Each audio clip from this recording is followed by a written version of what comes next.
Hi, so I'm Jiří Staniševský, you probably know me. I'm a full stack developer here in Salsita, and I will be presenting today about our new library, Spicy Hooks. Yeah, the title in slide was a little bit clickbaity. Was not intentional. I didn't really get that the first line of my text will be taken as the name of the presentation. So sorry for that, but let's go. So Spicy Hooks, as I said, is a library. I will explain a little bit more, and it contains React hooks. Normally I don't do it, but this time I've outlined the basic topics that I will be talking about during this presentation. So first of all, I will introduce Spicy Hooks, tell you what it is. Then I explain my motivation. Then I go through all the packages that are inside. I pinpoint some highlights of those packages. I will speak about the maturity of that library, and then I will perform a vivisection. Just stay patient, and we will learn what it means. And then I will speak about hiring some other people and luring them into our library. So first of all, please note that this is a replacement brown bag. There should have been a different one, and I didn't really have that much time as I would like to prepare this properly. So there might be glitches, and I didn't even make a dry run because there was no time. So please bear with me. The presentation itself is focused mainly on full stack developers, but there is some overlap to DevOps and also possibly PM. So if you bear with me to the end, you will learn maybe something interesting. So Spicy Hooks.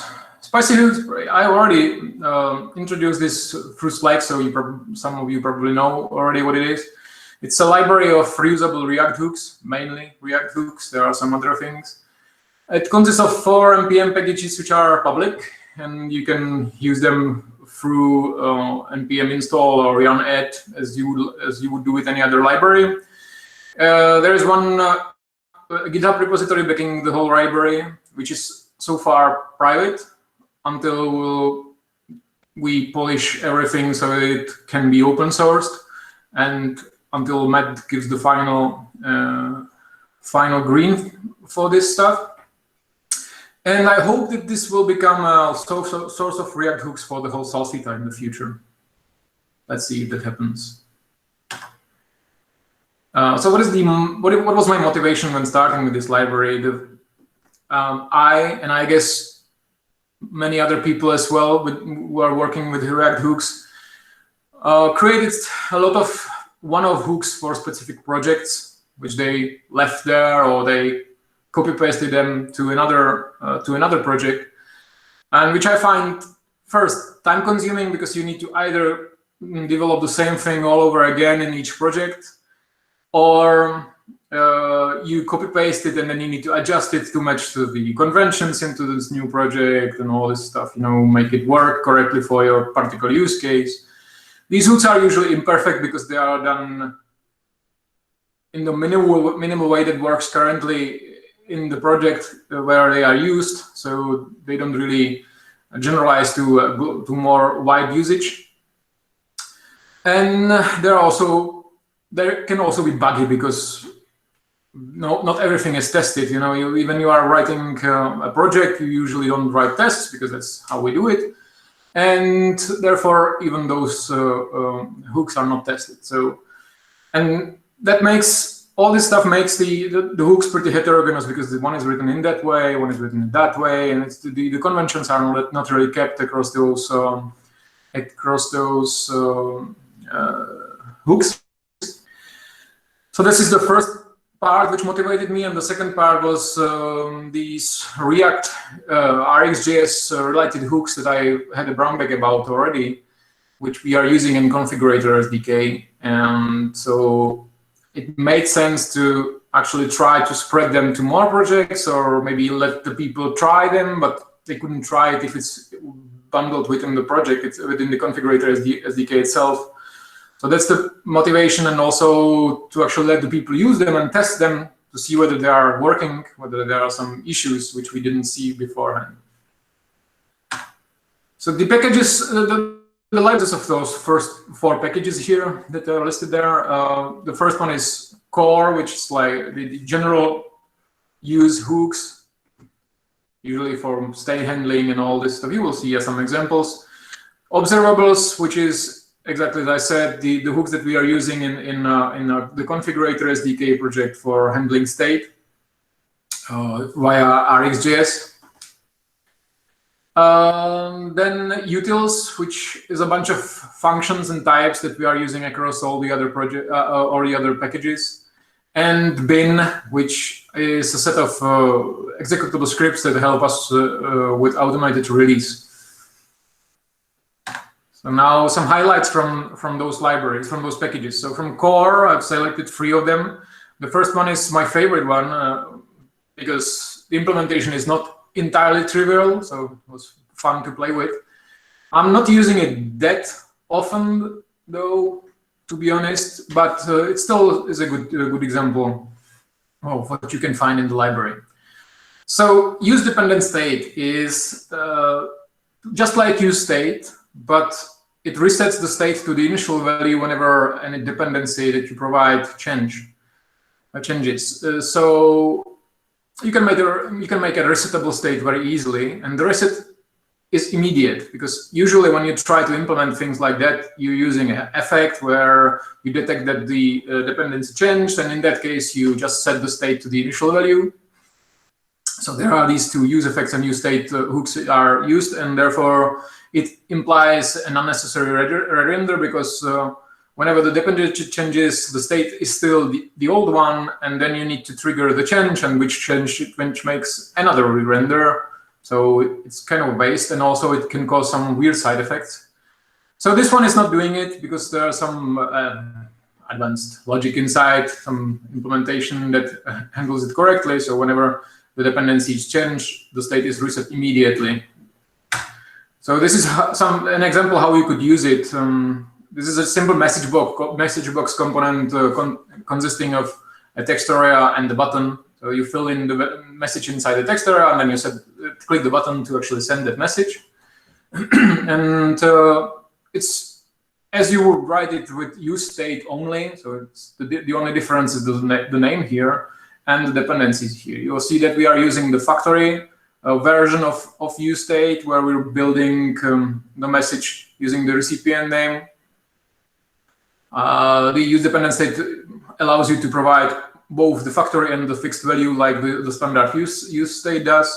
The only thing different is this depth array, where I provided the recipient. So whenever the recipient changes, this kicks in and resets the message value into a new one, which is generated by this factory. So meaning whenever the recipient changes, we are clearing the message and starting from scratch, saying hello, Jiří, hello, Alfred, or whoever. Yeah, I will kind of fast forward through this because you can look up all the details inside the library, so it doesn't need to be pretty thorough, but I guess this is pretty clear. The next one I selected is use property. Some time ago, we had a discussion on Slack whether it's better to allocate a big complex object as using use state and then access its properties, or define or allocate multiple states for individual properties. While generally it's true that we should probably prefer the individual states for individual properties, sometimes it might be handy to have a complex object as an atomic unit which travels across your application and which you handle as some unit of state. So, and also there might be a situation where you can't influence that because you are receiving the object from outside. So this use property is exactly for that. It allows you to manage part of the complex state transparently. Actually, it manages a single property of that state, and it provides the same interface as use state. So it provides the value of the property and the setter to change it. So to be more explicit, Let's use it. So first of all, we define an input row component, which is a pretty dumb component. It's just a label with input, and the input has a value, and whenever the value changes, we are calling this onChange prop here, which receives the new value and therefore changes it in the state.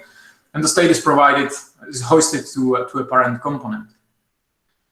And this is how it is hoisted. So this is the person form, which receives a person, which is an object consisting of first name and surname, and then onChange handler, which accepts the person. So whenever the person changes, we'll call the onChange with the full person, and it updates the state. So as you can see, we're here splitting the object, the person object, into individual properties with use properties. So saying, hey, take person and onChange and turn them into a first name and set first name, because I'm specifying the property name here. Pretty simple, pretty easy. It makes the usage afterwards pretty neat because you have a single setter for first name and for surname. Both these support fixed values, so you can provide the value directly, or you can provide the update function, like with any set state callback. So you can provide the update function that takes the previous state, and you can modify it and return the new state. The simplest one, probably, that I mean, implementation-wise, is this UseDistinctValue. But it's pretty neat, I have to say. I mean, there are many situations where you're receiving props which are objects, right, or arrays, and it's very hard to optimize the code using useMemo or useCallback, or to actually trigger some side effects based on these props, because these props are usually not identity stable, because you're providing them from the parent component, that you're usually inlining the whole object, the whole array, or whatever. So it makes the objects identity change each time you render the component. So without UseDistinctValue, you usually need to really do some hacks like this, for example. This is a component which does some kind of a 3D transformation. Let's say it's Free.js, powered or whatever. The transformation itself is just an object consisting of position and scale, both of these being three-dimensional vectors, so actually arrays.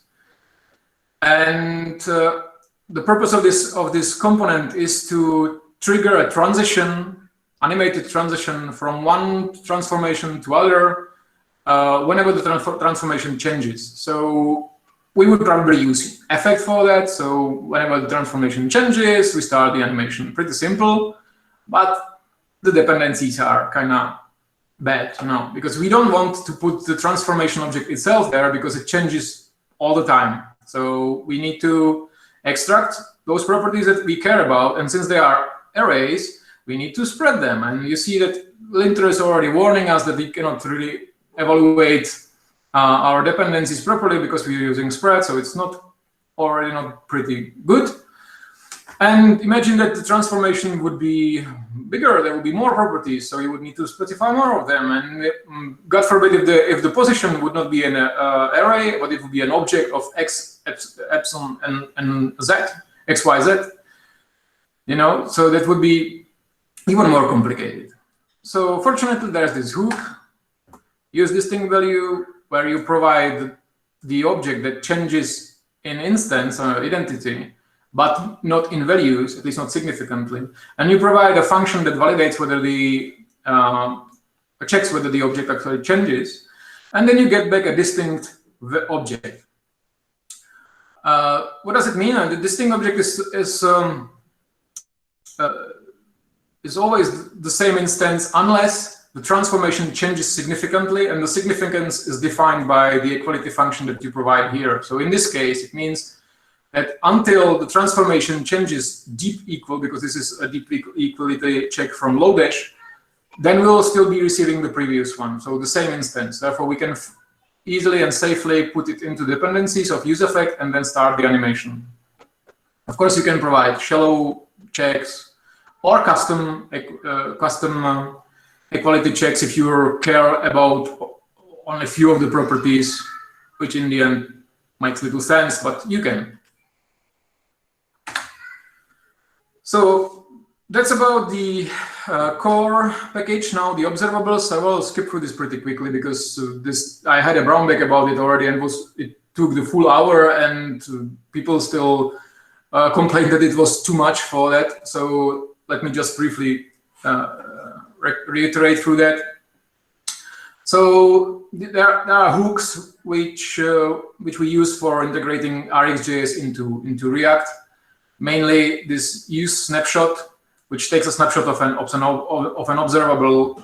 In particular, it takes the latest emitted value and some kind of materialize it so that React can use it for rendering and for anything that React can do. The partial snapshot is the same, but it takes selector value, so you can pick a subset of the state, transform it. Use subscription is pretty easy. It just subscribes to the observable, and you can perform some side effects. It's safe because once the component unmounts, the subscription is cleared and unsubscribed, so you can ensure that you're not leaving any memory leaks. And use observable state as a counterpart to this one. While these are reading, this one is, let's say, pushing new data. So to have a better understanding, let's say I have use observable state, which works the same way as use state, but it doesn't return the value, it just returns an observable of that value. This is actually a behavior subject. So initialize the state, and then we can listen to that state, materialize it using use snapshot, or use partial snapshot, where for example, here we are interested in initials only. So we use the selector where we're saying, okay, we take first name, surname, check which of them is present, or filter out those which are not present, and map them to the first character, and then join them so we get the initials back. And the benefit is that the component in which this hook is used will be re-rendered only in case the initials change, not the person, right? So if you type first letters of both first name and surname, and then you start typing the rest, it will not re-render the component which is interested in the initials only. The other part, which my previous brown bag didn't really cover, and which are new to the package, are the concurrency strategy operators, how I call them. It's, we're not using Redux, therefore we cannot use Redux sagas or Redux observables, so we needed to come up with our own solution. But I got inspired by Redux sagas, take every and take first, and all these other take whatever functions or effects. And I turned them into operators for RxJS. Basically, what I do is that I treat asynchronous function as called observables.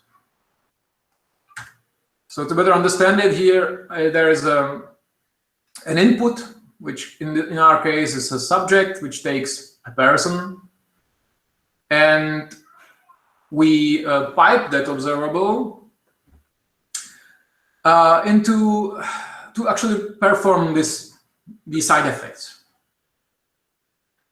So first of all, this is like an input. Like you will be pushing persons that should be safe on the server side, using the API client.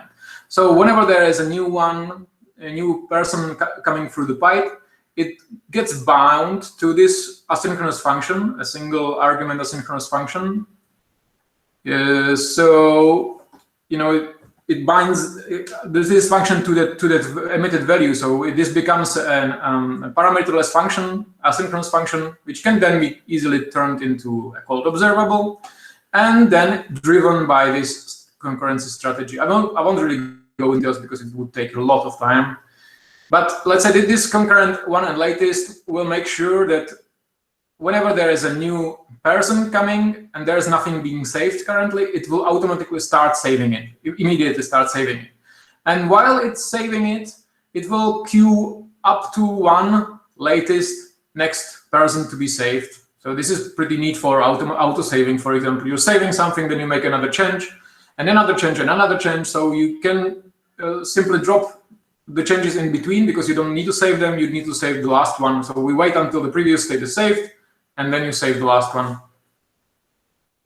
I'm pretty sure that it's that's not clear for everybody. But as I said, this is just a glimpse of what the package does. So those who find it interesting can find more details inside. And then, of course, since this is an observable, you need to subscribe to it. So you can do it through the use snapshot, where, as you see, here we're using double dollars because this is a higher order observable. It actually emits other observables of the person ID, which is retrieved from backend. So we can see that we can then use another snapshot of that particle saving attempt and see whether it's still saving because we have the state and whether there was an error during the saving. Also, we can retrieve the last saved ID. And the only thing we need to do to trigger the saving, we just take the source subject and we pass the person to be saved in there, just next it, and emit it, and then it goes through the pipeline and does all the stuff. There are other concurrency strategies in the library, concurrent one, concurrent latest, and also concurrent queue. So you can imagine what they do. Apart from this, the Observables package contains also some high-level concepts. Mainly this is store and intent. These are things which I've been talking about last time. But they are poorly documented currently, so that makes them quite unusable for a newcomer because these are basically pretty simple interfaces and the code itself doesn't really mean anything. The concept around it is the important part, and some descriptions are missing and examples are missing, so we need to work on that. Okay, then there is this Utils package, which is pretty small. There are just a few functions and types. Basically, what you see here is almost everything that's inside. And the main purpose is to share code between the packages themselves, but the usability reaches out to other projects as well. So we're using these directly in the configurator SDK as well, especially the comparators, even the types and type guards and test helpers. What I find the most interesting parts of these is Truthy, probably, which is very simple, a wrapper of Boolean, which makes filtering arrays type safe. So imagine you have an array like that, A, B, false, 0, undefined, which basically usually you don't have, but you can have them if those elements here are conditionally added. So if, for example, if something, then C, but if the condition is not met, then it will render false, or it will render undefined, or maybe 0, based on whatever we are actually comparing. So what this does, that it takes, it does the same as Boolean, but it does it type safely, because you can see that if I'm using just Boolean, theoretically, it should be fine, because I filter all these, and I get just the strings, so it should be a string array. But TypeScript doesn't know, really. So using this Truthy will make him know, so that you're skipping all those types which are not Truthy. Therefore, the only thing that remains is string. This is actually pretty neat, and I'm using it heavily during development. The other interesting part, which I pinpointed, is the test helper deferred function. It's the same or similar to just function, just fn, this mock function that you can create, but it's meant to be used for asynchronous calls. So for example, here I'm setting a timeout, 1 millisecond, okay, it could be 1 second or whatever, and once this timeout is reached, the function will be called. Of course, if I would do plain expect fn to have been called, I would get false, right? Because it wasn't yet called, because the event loop didn't trigger and didn't pick up my timeout. So I can turn it into asynchronous check easy with this fn with this effort function. I can say fn after next call, which resolves to the function mock, and I can check whether it has been called. The function, the fn itself is now a function mock enhanced with after next call and after nth call, so you can also check whether wait until the function is called 5 times. There is an optional parameter of timeout to this stuff. I guess it's 3 seconds by default or whatever, doesn't really matter. Well, this is also pretty neat for testing asynchronous code. So the last package that is there is bin package, which contains executable scripts, which we use both in Spicy Hooks and also in the Configurator SDK project to support our release process. So our semi-automated, or actually pretty automated release process. It's aware of Yarn workspaces, so it can work across multiple workspaces in the same project. It is aware of all those package JSONs which are there. And yeah, currently the package itself doesn't really export any module. It's only those scripts, but we're thinking about exporting the interesting part, which is the type-safe command line framework, which is built on top of command line arguments and command line usage. It's just joining these two together, making them type-safe, and also making sure that you get automatic usage guide generated, and also some additional checks for the command line. So if I would to write another command line utility, I would definitely reach out for this because it would save me a lot of time. It would make the command line utility look professional. So for the actual commands that are inside this bin package, so here's the list. Check version will check whether versions of all the package JSONs are matching the expected version which you provide as an argument. This is pretty useful for CI or CD to check whether you're deploying a proper version.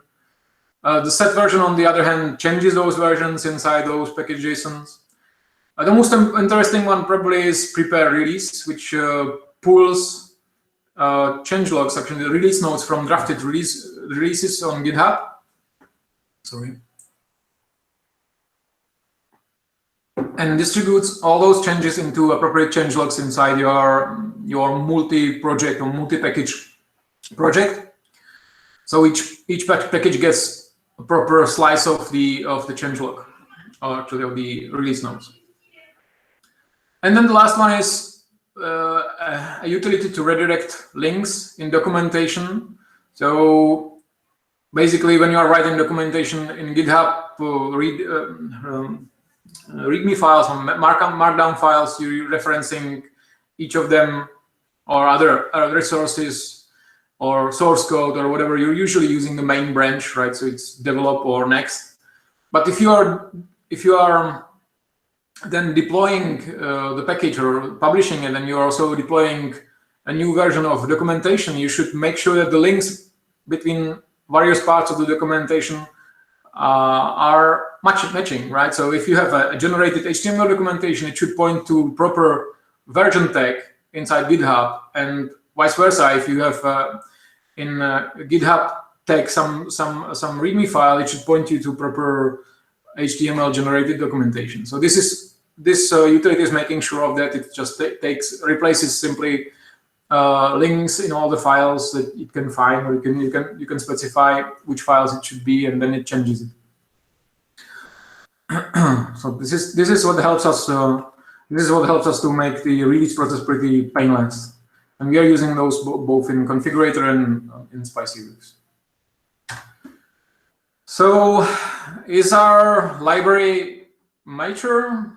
No, it's not mature. It's mature. It's pretty new, but we're trying our best to make it look professional, at least. So we have pretty nice test coverage. All the exported members are annotated with tsdoc comments, so you can actually see what they're doing and how they are supposed to be used. All the return values and all the arguments are described. Thanks to that, we can generate API reference. I can show it in the end. Maybe I can show it right now, just briefly. You see, this is an API reference of the library. You have some packages, and if you go here, we see the index. So, for example, if I want to see what DistinctValue does, here's the description. This stuff is generated by a tool which is called TypeDoc, which is pretty cool. It has its own drawbacks, but it creates pretty nice documentation. So be sure to check it if you want to generate documentation for your code. Okay, where are we? Here. So, and all this documentation is version per release. As I already mentioned, we are creating a version of documentation per each release. So everything is tagged, and all the links are referencing the proper tag. We're using semantic versioning, so the users don't need to be too afraid of upgrading, because they will most likely know whether there is a breaking change in the code. This semantic version applies to the whole library together. So whenever there is a breaking change in any of the packages, it actually automatically bumps the major version of the whole library, which is not ideal, but at least it simplifies the releasing heavily. And then we have the automated release process, which I already mentioned and which I'll be covering in the next section a little bit. And quite rich documentation for contributors, where you can see the overview about the structure of the project, and how the release process goes, how you should create your PRs. It's not entirely complete, but the most important parts are there. As everywhere, there is this high-level overview missing, which we need to come up with. Yeah, which is leading me to what's bad on what's not really making our library mature, and that is, of course, the primary thing is traction. We don't have any traction currently. We have just a few people which are using it through the configurator SDK and from time to time contributing with something, but the traction is pretty low. And that's why I'm also presenting it here, so you know about it more, and then maybe you get more interest in trying it. As I mentioned, the high-level documentation is pretty poor. We need more diagrams and high-level information about how we should use those, especially for the Observables package. And we lack any example, any live example. We would probably need an application where you can run, which contains all examples of basically all the hooks that we are providing, which would be cool. And we don't have any catchy homepage, of course, which is probably the last thing to do and the least problem that we have, lowest problem. So now the fun part, vivisection. What is it about? It's about release process. As I mentioned, we have quite automated release process, which is fully orchestrated from GitHub release feature. We have auto-drafted release notes. So whenever you merge a PR, it automatically gets to the release notes. The name of the PR, the title of the PR gets there, and also reference to the actual PR, also reference to the author of the PR. So this way it pre-builds the release notes, and also it groups them into appropriate groups per the package, and also per the severity of the change. So if it's a breaking change, it will fit into the breaking changes group, etc. Based on this severity, it also decides about what will be the next version of the library. So if there is a breaking change, it bumps the major version. If there is a feature, it then bumps the minor version. And if in any other case, it just bumps the fixed version, the patch version. Yeah, so this leads to the semi-automatic changelog generation, which is something. This is this tool prepare release where you just run it and it will download the information from GitHub and it will prepare the changelogs. And then it's only one click away from actually triggering all the automated release process where it ships the packages to npm and also deploys documentation and stuff. So why I was talking about vivisection? Because we do it live. We will release a new version of spicy hooks right now. Yes. So let's go to spicy hooks. This is the repository. I guess I can make it a little bit bigger. You see we have already releases, but they are mainly some trials and failures. But the most important thing is that here is this version 2, which is a draft, automatic draft. As you can see, the core package has had 2 breaking changes. It had 2 features, 1 feature, 1 breaking change in observables, etc., etc. This is auto-generated. So what I do before I release, I can go inside. I can change it appropriately according to my needs. I can even change the version if I don't think that the suggested one is the right one. It should be though, because it should suggest the right one. Then I save the draft if I make any change. And then I go to code. I make sure that I have the latest next version checked out, next branch. And then I just do yarn spicy prepare release, and it's going to check on GitHub for a release which is prepared for this next branch, which is the current one that I have.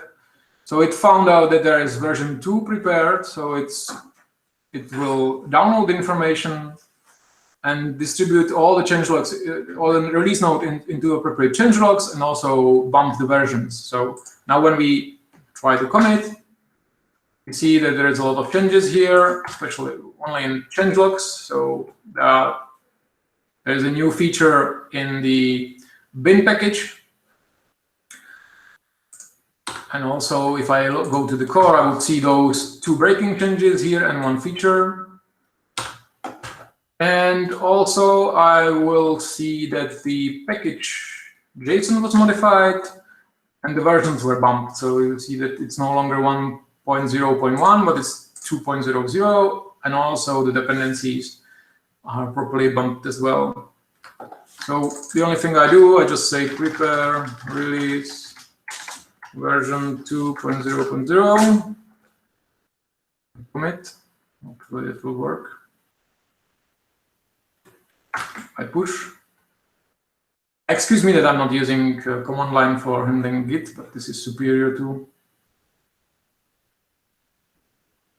Now it's running linting as a pre-push hook, so we need to wait a little bit.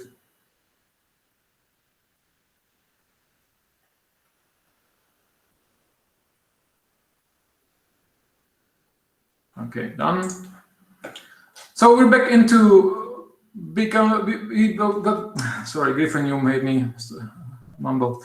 So now we're back into GitHub in the release. And now we just do what we want to do. We just publish the release. And fingers crossed, everything will work fine. So we've created the release, and now a bunch of, actually one GitHub action is started. We can look how it works, how it proceeds. Okay, this you can disregard this. This is triggered by my push, but here it's installed. Right now it's installing yarn. Then it will build all the packages, check versions whether they are matching the expectations, and then it will run tests, build documentation. Okay, it's always jumping. Redirects the references to proper tag which we just created, which is this version. What's happening? 2.0.0. And then it will deploy documentation. And then it will start publishing all the packages. Thanks, Janko, for helping me to do all this stuff. So while we're waiting until this is released, we can go to the other slide. Oh no, this is not what I wanted. Okay, here. So the last slide is about recruitment. Currently, there's only a few people working on that, as I mentioned. It's basically me. Philip is doing reviews for me. Honza Bartuněk and Mark from time to time join the discussions about some issues. And we got some comments from Craig and Tomáš as well, so greatly appreciate it. And big thanks go to Honza Kotrlík, which helped me deal with all this release stuff, which was painful for me. And also to Honza Mikula, because he suggested this release drafter, which is pretty cool. And also to Matt, that made all this possible by agreeing that I can do this and create this library. And now we need you. We want you to use the library, test it, discuss with us all the issues and ideas, bring new ideas, write documentation, write code, whatever. Or if you dislike specific parts, just tell me. We'll do something about it. Please, please, please join.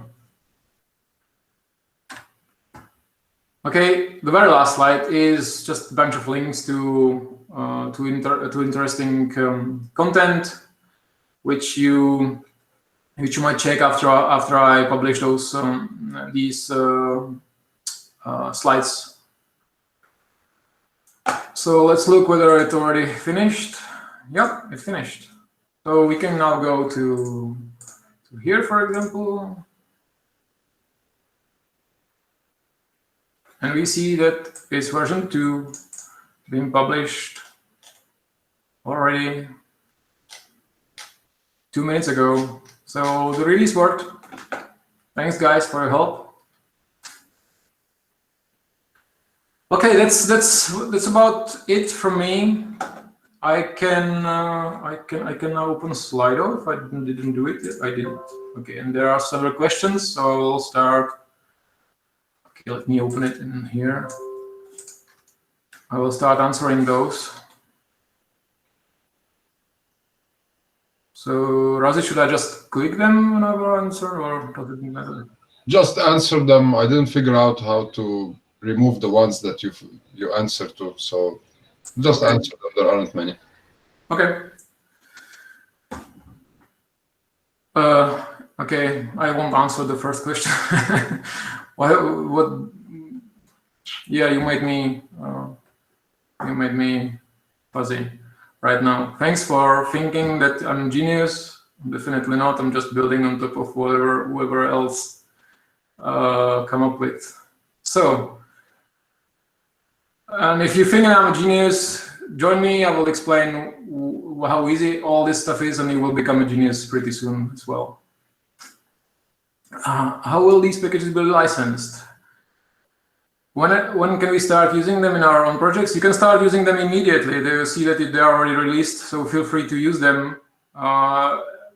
As to the maturity, you see that the first release was 1.0.1, and now we have another release which is already containing breaking changes, so you can expect that it will contain some breaking changes until the things stabilize. We're hunting down weirdnesses and bugs. So, but you can use them right away, and they are licensed as MIT.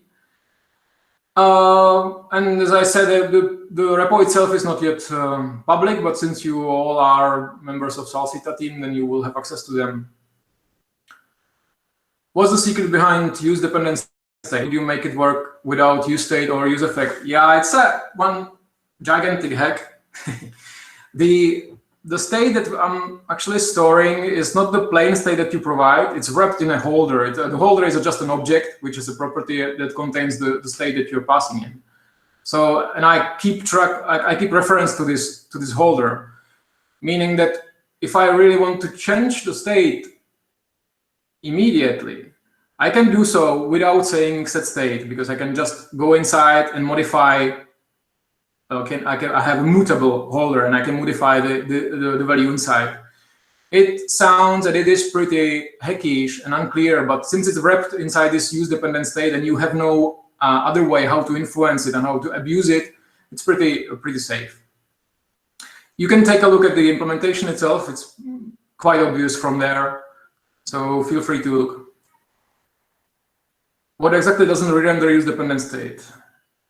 If message is not changed, I won't re-render.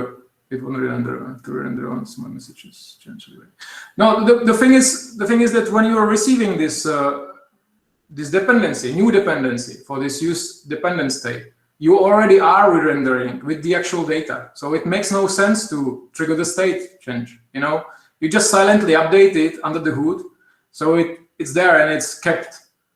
But since you're already inside the render cycle, you already have the all the up-to-date values, so you don't need to re-render anything afterwards. If it's unclear, contact me via Slack or whatever, and we can discuss it.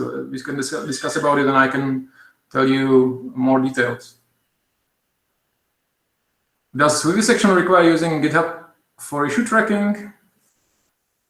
Okay, I don't know. It sounds like trolling, but I'm not sure what I should answer. I mean, obviously it worked fine, so there is no issue to be tracked. Okay, any other question? Feel free to ask with voice if you want.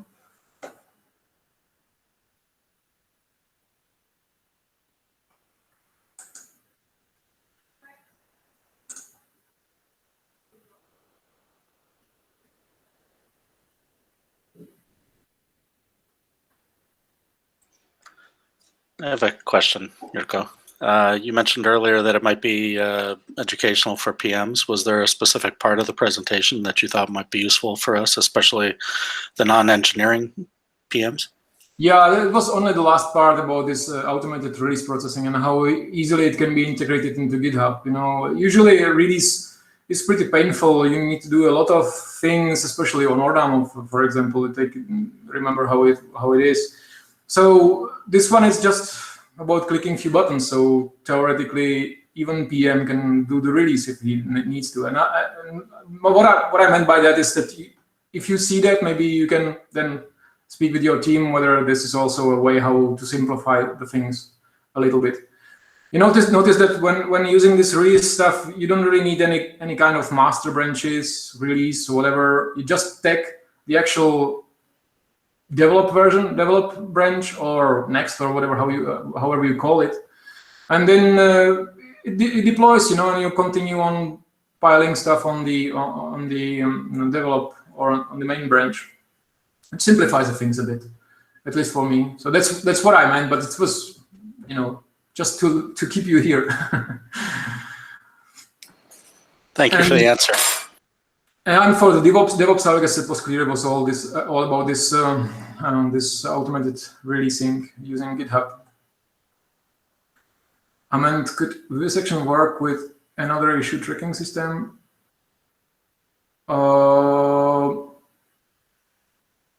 Theoretically, yes. If there are ways how you can hook some actions being fired after you create the release. For example, yes. What would be difficult is to handle the automated release drafting, you know, because this is a piece of software which runs in GitHub and also writes to GitHub. So we would need something custom for Jira if it doesn't exist. And then also, of course, all the integration would be a little bit more painful because you would need to connect two different applications. In this case, it's pretty easy because you just say, whenever a tag arrives, then release, you know, and the tag is actually triggered by this release screen. So if you do it in Jira, probably we would need some kind of a webhook which triggers whatever, and this whatever will insert will take the version, and then it could run in the same way like it runs. So it is possible. It's just a bit more work to configure, but honestly, it wasn't effortless to configure this in GitHub either. I mean, it took me quite a lot of time, and I also needed to fork the release drafter because there were some issues. But once it's working, it's pretty nice. I mean, I did it first for the configurator project, and then there it took me a lot of time. And then the whole spicy hooks thing emerged in basically 1 week, maybe less, of the cooldown period of our configurator project shape up phase. So it was pretty fast because we already have that, and now it's even faster because I turned all those helpers into reusable binary utils, so you can just pull the package and start using it immediately without any further adjustments. So now it should be even faster. But for GitHub, if we need more, if we need other integrations like Jira, it will need some time, but it shouldn't be that much.